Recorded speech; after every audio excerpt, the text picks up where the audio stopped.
The sound of White Cliffs Country, Dover Community Radio. This is Terry Cleaver here, broadcasting for Dover Community Radio. It's Tuesday the 15th of February and we're here at Dover Town Hall for the Dover Film Festival.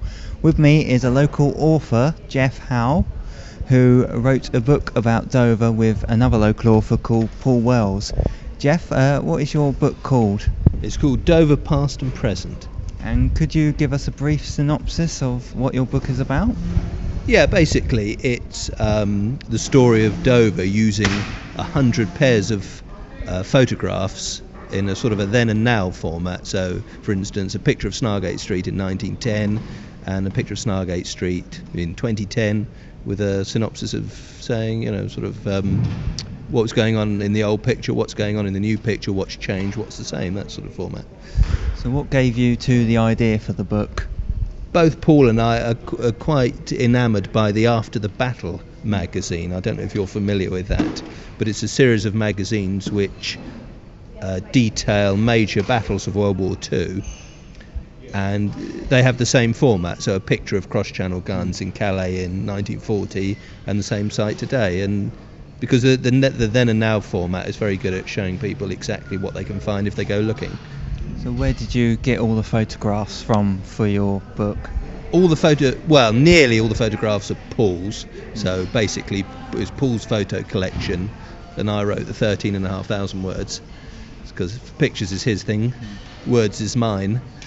So did it take you a long time to research the photographs and put the writing with them? It took us about 2 years.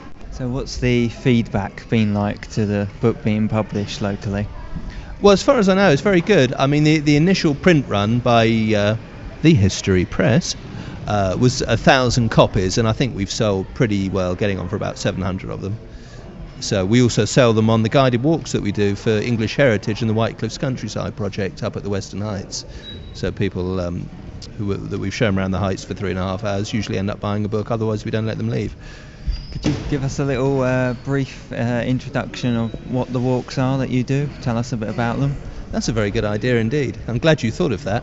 The walks, the guided walks that we do on Western Heights, we do them for, as I said, the White Cliffs Countryside project and for English Heritage members. And they're a 3.5 mooch around the site of the Drop Redoubt, St Martin's Battery, the north and south entrances to the Heights, and using lots of large pictures of monuments, buildings that aren't there anymore, and talking about the history, the Napoleonic stuff, the Victorian stuff, and we talk a lot about the demolition that went on in the 60s, which accounts for a lot of the stuff being long gone. And how can people find out more about your book, and where can they purchase it from? Well, they can purchase the book from Amazon, from Waterstones, from Smith's, leading local bookshops. I think I've seen it in Canterbury as well, in Waterstones. Yeah.